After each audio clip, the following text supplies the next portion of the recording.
भक्ति भक्त भगवंत गुरु चतुर्नाम वपु एक, इनके पद बंधन किए नासत विघ्न अनेक। सभी मित्रों को जय श्री कृष्ण, जय श्री राधे। श्री गोपाल भक्त ज्ञान सागर यूट्यूब पर आप सबका स्वागत है। मित्रों, आप हम सभी भक्त चरित्र की श्रृंखला में आज ठाकुर जी के एक ऐसे निराले भक्त का वर्णन सुनने जा रहे हैं जिनके यहाँ ठाकुर जी साक्षात 13 महीनों तक नौकर बन के रहे। इनका नाम है त्रिलोचन जी महाराज। ये वैश्य समुदाय से थे और त्रिलोचन जी महाराज के जो गुरु जी थे उनका नाम था संत ज्ञानेश्वर जी महाराज। त्रिलोचन जी बड़े ही भगवत भक्त वैष्णव परंपरा के अच्छे भक्त थे, सदग्रस्त भक्त थे। एक दिन त्रिलोचन जी महाराज अपने गुरुदेव श्री ज्ञानेश्वर जी के पास पहुँचे और चरणों में चरण वंदना करके कहा, गुरुदेव आप मुझे ऐसा कोई उपाय बताइए जिससे मैं घर बार न छोड़ूं, मेरा काम धंधा न छोड़ूं और ठाकुर जी स्वयं चलकर मेरे घर पर चले आएं। तो ज्ञानेश्वर जी महाराज ने बड़ा सुंदर सहज उपाय बताया।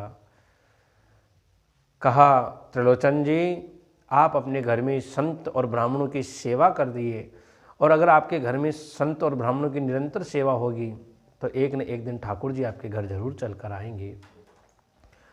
और एक बार महाराज त्रिलोचन जी ज्ञानेश्वर जी महाराज के अपने सदगुरुदेव की बात मानकर घर में आए, अपनी श्रीमती जी को कहा और दो पति पत्नी दोनों ही बिरले भक्त नित्य प्रति मन लगाकर संत और ब्राह्मणों की सेवा करना। और सज्जनों, जिनके घर संत और ब्राह्मण की सेवा होती हो वहाँ संत का आना जाना तो बना ही रहता है। एक बार धीरे धीरे समय बीतता गया, सेठानी जी वृद्ध होते गए। सेठानी जी ने एक दिन कहा कि सेठ जी अब मैं वृद्ध हो चली हूँ, अब मुझसे और काम धाम नहीं होता है, आप एक काम करिए कि संतों की जो सेवा है उसको आबाद रखने के लिए आप एक कोई नौकर रख लीजिए। त्रिलोचन जी ने मन में विचार किया कि ठाकुर सेवा और संत सेवा भी मैं अगर नौकर से करवाऊँ, दास से करवाऊँ तो फिर सेवा करने का मतलब ही क्या है। लेकिन सेठानी जी को मना कर नहीं सकते। धीरे धीरे समय बीतता गया, 2 साल 3 साल और निकाल दिए, लेकिन अब तो सेठानी जी की जिद थोड़ी ज़्यादा बढ़ने लगी। सेठानी जी ने कहा, जी देखो पतिदेव, कोई बड़ा नौकर ना मिले तो कोई बात नहीं, आप छोटा सा नौकर ही ले आओ ताकि मैं काम करती रहूं, लेकिन मेरे से उठना बैठना ज़्यादा होता नहीं है तो वो मुझे लाकर सामग्री दे देता रहे। और महाराज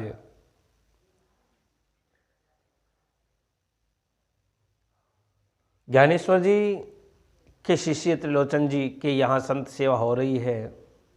ठाकुर जी का मन भी हुआ कि क्यों ना मैं जाकर मेरे भक्त की और संतों की सेवा स्वयं मेरे हाथों से करूं। एक दिन प्रातःकाल की वेला थी। सेठ जी त्रिलोचन जी सुबह उठकर नगर के बाहर भ्रमण के लिए निकले। इधर से देखा कि एक कोई नन्हा सा बालक जिसकी लगभग 11 वर्ष की उम्र रही होगी, सांवला सांवला सा शरीर है, घुंघराली जिनके केस हैं, पैरों की पनैयाँ फटी हुई, सरपट सरपट करता हुआ चलता हुआ आ रहा है। उसने आकर सेठ जी के पास आया। सेठ जी ने देखा, पूछा, बालक बेटा कहाँ के हो तुम? इस नगर में, इस गांव में मुझे आज नए दिखाई दे रहे हो, तुम्हारे माता पिता का क्या नाम है? बालक ने कहा, सेठ जी मैंने मेरे माता पिता को देखा नहीं तो मैं उनका नाम कैसे बताऊं, और माता पिता को ही नहीं देखा तो मुझे क्या पता कि मेरा गांव कौन सा है, इसलिए मैं मेरा गांव कौन सा बताऊं। सेठ जी ने कहा, तो बेटा कहाँ जा रहे हो? बालक ने कहा, सेठ जी बस मजदूरी के लिए निकला हूँ, कहीं मुझे काम धाम मिल जाए तो भरण पोषण पेट भराई हो जाए, भोजन की व्यवस्था हो जाए। सेठ जी ने कहा ठीक है बेटा, तुम्हें नौकरी मिल जाएगी, लेकिन तनख्वाह क्या लोगे, मेहनताना क्या लोगे। बालक ने कहा सेठ जी, कोई माता पिता है नहीं जो उनको जाकर तनख्वाह देनी है, घर बार बाल बच्चे हैं नहीं जो कि उनके लिए तनख्वाह कमानी है, मुझे तो केवल भर पेट भोजन मिल जाए, बस इसके अलावा मुझे कुछ नहीं चाहिए। सेठ जी ने कहा भैया भोजन तो तुम्हें मिल जाएगा। बालक से पूछा तुम्हारा नाम क्या है, तो बालक ने अपना नाम कहा कि सेठ जी मेरा नाम अंतर्यामी है, लोग मुझे अंतर्यामी के नाम से जानते हैं। सेठ जी उस बालक को लेकर घर आ रहे थे। बालक ने कहा देखो सेठ जी, मैं आपके घर चलूँगा, सेवा भी करूँगा, तनख्वाह भी कुछ नहीं लूँगा, लेकिन मेरी एक शर्त है कि मैं दिन में 5 बार खाता हूँ और एक बार में 5-5 टिक्कर खाता हूँ, और जिस दिन मेरे भोजन में रोका टोकी हो गई मैं उसी दिन से नौकरी छोड़ दूँगा। सेठ जी ने कहा भैया कोई बात नहीं, आप 5 बार नहीं 7 बार खाइएगा। सेठ जी पत्नी को लाकर कहते हैं कि देखिए देवी, आपके लिए मैं कितना सुंदर नौकर लेके आया।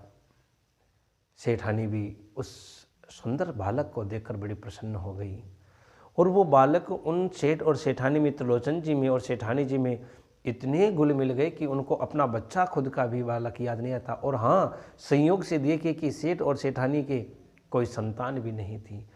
सेठ जी तो उसे ही अपना पुत्र मानने लग गए, लेकिन ठाकुर जी अपने शर्त के अनुसार दिन में 5 बार खाते, 5-5 टिक्कर खाते, लेकिन काम भी 4 लोगों का करते। धीरे धीरे समय बीत रहा था। ऐसे करते करते 11 महीने बीत गई, 13 महीने बीत गए। संयोग से एक दिन सेठ जी के घर में कोई संत नहीं पधारे थे। सेठानी को बड़ा सुना सुना सा लग रहा था। सेठानी ने मन में विचार किया, अरे समय को कैसे निकालूं। विचार आया कि पड़ोसिन के पास चले जाऊं, थोड़ी बातें कर लूं। और सेठानी जैसे ही पड़ोसिन के पास गई, जाकर देखा, पड़ोसिन ने कहा ओहो बहन, बड़े दिनों बाद आज मेरी याद आई, क्या बात है, तुम तो बड़ी दुबली पतली हो गई, क्या तुम्हारी कोई व्याधि है, कोई बीमारी है। सेठानी ने कहा नहीं बहन, मैं तो पूर्ण स्वस्थ हूँ।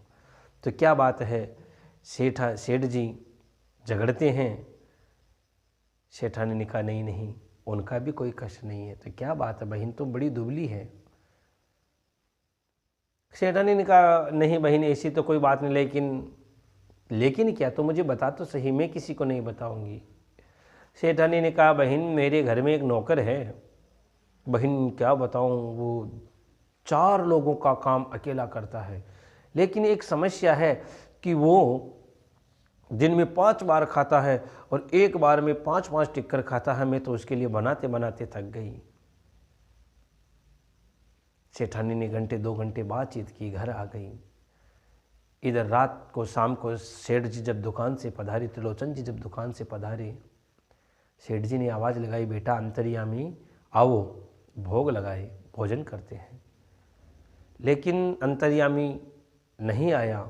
सेठ जी ने पूछा, रे देवी अंतर्यामी कहाँ है।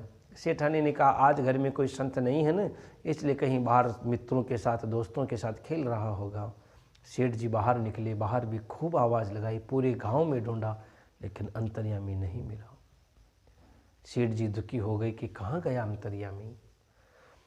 बैठे बैठे विचार कर ही रहे थे, याद आया कि अरे हाँ, उसने एक शर्त रखी थी कि अगर जिस दिन मेरे भोजन में कोई रोका टोकी हो गई, मैं फिर उसके बाद आपके घर में नौकरी नहीं करूँगा। सेठानी से कहा, अरे देवी, तुमने कोई उसके भोजन में रोका टोकी तो नहीं कर दी। सेठानी ने कहा देखो जी, मैंने उसे तो कुछ नहीं कहा, लेकिन हाँ, पड़ोसिन के घर में मैंने ये ज़रूर कहा था कि वो दिन में 5 बार खाता है और एक बार में 5-5 टिक्कर बनाना पड़ता है उसके लिए। सेठ जी ने मन में विचार किया कि अगर वो साधारण बालक है तो उसने सुना कैसे, और उसने पड़ोसिन के घर में हुई बात को सुन लिया, तो वो साधारण बालक नहीं, वो कोई न कोई देवी पुरुष। और सेठ जी को, क्योंकि त्रिलोचन जी तो स्वयं भक्त थे, उनको समझने में देर नहीं लगी कि वो मेरे साक्षात ठाकुर जी थे। प्रण कर लिया कि जब तक अंतर्यामी नहीं आएगा, मैं अन्न तो किया, जल भी ग्रहण नहीं करूँगा। सेठ जी भूखे प्यासे बैठे रहे। अब जब सेठ जी भोजन नहीं करे तो सेठानी कैसे भोजन करे। दोनों पति पत्नी को बैठे बैठे 3 दिन बीत गए। अन्न और जल का त्याग करके बस अंतर्यामी अंतर्यामी को याद कर रहे हैं। आज मेरे प्रभु भक्त की इस व्यथा को देखकर दुखी हुए और अंतर्यामी का स्वरूप बनाकर प्रभु पधारे। जैसे ही ठाकुर जी आए, सेठ और सेठानी दौड़कर ठाकुर जी के चरणों में गिर पड़े। कहा, प्रभु आपने ये क्या किया? आपको आना ही था तो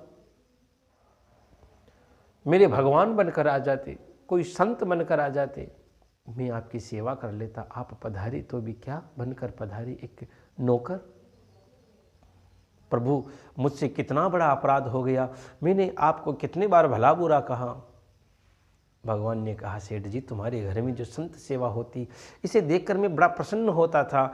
मेरा भी मन होता था कि मैं संत सेवा करूं, इसलिए मैं आपके घर में नौकर बन के आ गया।